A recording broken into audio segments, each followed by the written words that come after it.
الحمدللہ والصلاة والسلام علی رسول اللہ۔ فٹ بال تیار کرنے کا ہنر اختیار کرنے کا حکم۔ سوال کیا گیا ہے، فٹ بال بنانے کا ہنر اختیار کرنے کا حکم کیا ہے؟ الجواب بعون اللہ سبحانہ وتعالی۔ ہنر یا حرفہ کی تعریف الموسوعۃ الفقہیہ میں یہ کی گئی ہے: الاحتراف لغت میں الاکتساب یا کمائی کے لیے کوئی ہنر اختیار کرنے کا نام ہے، اور حرفہ ہر وہ کام اور ہنر ہے جس میں انسان مشغول ہو اور اس کے ساتھ مشہور ہو جائے۔ کہا جاتا ہے فلاں شخص کا ہنر یہ ہے،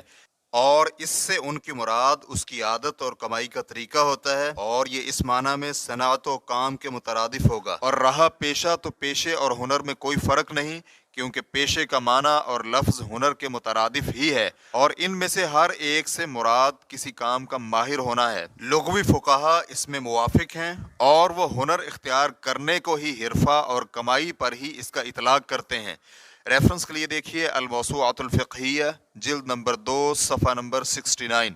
اور اس دور میں اس کھیل میں جو کچھ ہو رہا ہے، اس سے غافل ہونے کی بنا پر کسی شخص کے لیے بھی جائز نہیں کہ وہ فٹ بال یا کوئی اور کھیل کھیلنے کے حکم میں فتویٰ دے، چہ جائے کہ اسے بطور ہنر اختیار کیا جائے۔ آج اس ماحول نے ہر طرف سے گھیر رکھا ہے۔ اس کھیل میں ایک تو سطر پوشی نہیں، بلکہ سطر کو ننگا رکھا جاتا ہے، اور دوسری چیز نمازیں ضائع کی جاتی ہیں، اور فتنہ و فساد اور شہوات کا پیش خیمہ ہے۔ اس کے ساتھ ساتھ اذیت و تکلیف اور زخمی ہونے کے احتمالات ہیں، نیز اطاعت و فرما برداری سے بھی غفلت پائی جاتی ہے۔ شیخ محمد بن ابراہیم رحمہ اللہ کہتے ہیں، اس وقت فٹ بال کھیلنے میں بہت سی قباحتیں اور خرابیاں پائی جاتی ہیں، جن کا تقاضا ہے کہ اس کھیل سے منع کر دیا جائے۔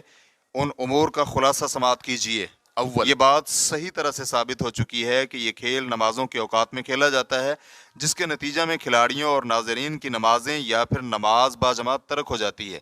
یا پھر نماز وقت میں ادا کرنے کی بجائے اس میں تاخیر ہو جاتی ہے، اور جو کام اور عمل بھی نماز کی ادائیگی میں حائل ہو یا نماز باجماعت فوت ہونے کا باعث بنے تو اس کے حرام ہونے میں کوئی شک و شبہ نہیں، جب تک کہ اس میں کوئی شرعی عذر نہ ہو۔ اس کھیل میں لوگوں کے گروہ بن جاتے ہیں، جس کی بنا پر ان میں جھگڑا اور دنگا فساد یا پھر فتنہ اور بغض و کینہ اور حسد پیدا ہو جاتا ہے، اور یہ نتائج تو اس چیز کے برعکس ہیں جس کی اسلام دعوت دیتا ہے کہ ایک دوسرے کو معاف اور درگزر کیا جائے، اور آپس میں محبت و الفت اور بھائی چارہ کی فضا قائم کی جائے، اور لوگوں کے دل اور ضمیر بغض و حسد اور کینہ اور نفرت سے پاک کیے جائیں۔ سوم، اس کھیل میں کھلاڑیوں میں تصادم اور ایک دوسرے سے بال چھیننے میں دھکم پیل کے نتیجہ میں کھلاڑیوں کے بدن کو خطرہ اور نقصان کا اندیشہ ہے، اور جب کھلاڑی اپنے کھیل کا اختتام کرتے ہیں تو ان میں سے بعض تو میدان میں ہی بے ہوش ہو کر گر پڑتے ہیں، یا پھر ان کی ٹانگیں یا بازو کی ہڈی ٹوٹ چکی ہوتی ہے۔ اس کی اس سے بڑھ کر دلیل اور کیا ہو سکتی ہے کہ کھیل کے وقت ان کے قریب ایمبولینس گاڑی اور فرسٹ ایڈ ضرور ہوتی ہے۔ چہارم، ورزش والی کھیلیں مباح اور جائز ہونے کا مقصد اور غرض یہ ہوتی ہے کہ بدن میں چستی اور پھرتی پیدا ہو، اور قتال کی ٹریننگ اور دائمی بیماریوں کا قلع کما ہو سکے۔ لیکن اب فٹ بال کھیلنے کا مقصد ان امور میں سے کوئی ایک بھی نہیں ہے۔ ان خرابیوں جن کا بیان اوپر ہو چکا ہے، ان کے ساتھ ساتھ باطل طریقے سے مال کو کھانا بھی شامل ہے، اور اس پر مستزاد یہ کہ کھلاڑیوں کی جان اور جسم خطرے میں ہوتے ہیں، اور کھلاڑیوں اور ناظرین اور تماشائیوں کے دلوں میں حسد و بغض اور کینہ جیسی بیماریاں جنم لیتی ہیں، اور بعض اوقات تو معاملہ اس حد تک بڑھ جاتا ہے کہ کچھ تماشائی بعض کھلاڑیوں پر زیادتی اور قتل تک بھی کرتے ہیں،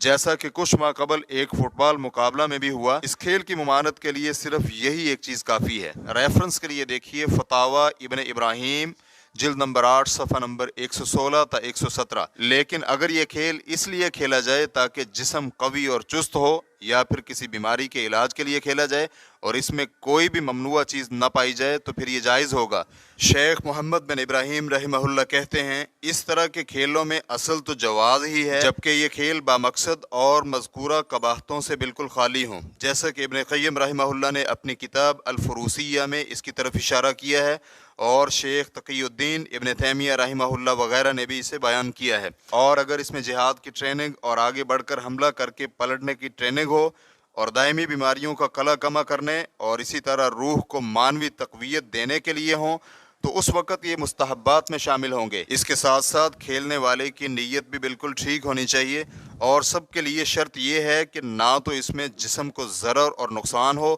اور نہ ہی جان کو خطرہ ہو، اور نہ ہی اس کے نتیجے میں کھلاڑیوں کے مابین کسی بھی قسم کا بغض و حسد اور کینہ پیدا ہو کہ وہ اس کو زیادہ اہم چیز سے مشغول نہ کر دے، اور نہ ہی یہ کھیل اسے اللہ سبحانہ و تعالیٰ کے ذکر اور نماز سے روکے۔ ریفرنس کے لیے دیکھیے فتاوی ابن ابراہیم جلد نمبر 8 صفحہ نمبر 118، اور شیخ ابن ابراہیم رحمہ اللہ کا یہ بھی کہنا ہے، اور اس مخصوص اور منظم طریقہ پر فٹ بال کھیلنا جو کھلاڑیوں کو دو فریق بنا دے اور اس کا معاوضہ رکھا جائے یا معاوضہ نہ رکھا جائے، ایسا کھیل نہیں کھیلنا چاہیے، کیونکہ یہ اللہ سبحانہ و تعالیٰ کے ذکر سے روکنے اور نماز سے روکنے پر مشتمل ہے،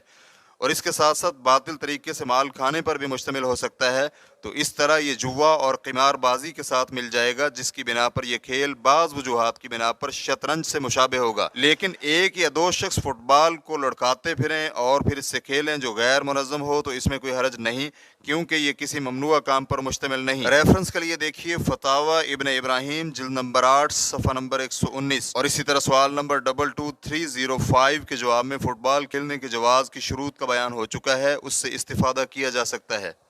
اور اس فتوے میں یہ بھی بیان ہوا ہے، تیسری شرط کھلاڑی کا اکثر وقت اس میں نہ لگ جائے، چہ جائے کہ وہ سارا وقت ہی کھیلتا رہے، یا وہ لوگوں میں معروف ہی اس کھیل کے ساتھ ہو جائے، یا اس کی ملازمت اور اس کا پیشہ ہی یہ بن جائے، کیونکہ خدشہ ہے کہ ایسا کرنے والے کھلاڑی پر اللہ سبحانہ و تعالیٰ کا یہ فرمان صادق آتا ہے، الذین اتخذوا دینہم لہوا ولعبا وغرتہم الحیاۃ الدنیا فالیوم ننساہم، سورۃ الاعراف آیت نمبر 51۔ وہ لوگ جنہوں نے اپنے دین کو کھیل تماشا بنا لیا اور انہیں دنیا کی زندگی نے دھوکے میں ڈال دیا، تو آج ہم بھی انہیں بلا دیں گے۔ اس سے یہ واضح ہوا کہ اس وقت موجود فٹ بال کا ہنر اختیار کرنا حرام ہے، کیونکہ اس میں بہت سی شرعی ممنوعات پائی جاتی ہیں، اگرچہ اصل میں فٹ بال کھیلنا مباح ہی ہے، اور خاص کر جب ہمیں یہ معلوم ہے کہ اس ہنر اور مہارت کے لوازمات میں کفریہ ممالک کا سفر کرنا شامل ہے، تاکہ وہاں موجود عالمی کلبز میں کھیلا جا سکے، اور کسی پر بھی یہ مخفی نہیں کہ ان کفریہ ممالک میں کیا کچھ فتنہ و فساد و خرابیاں اور فحاشی پائی جاتی ہیں، اور اسی طرح کھلاڑیوں کو اپنی شہرت اور مال و دولت کی بنا پر عورتوں کے فتنہ و فساد کا بھی سامنا کرنا پڑتا ہے۔ یہاں ایک تنبیہ یہ بھی ہے کہ کفار ممالک میں رہنا اور بود و باش اختیار کرنا حرام ہے،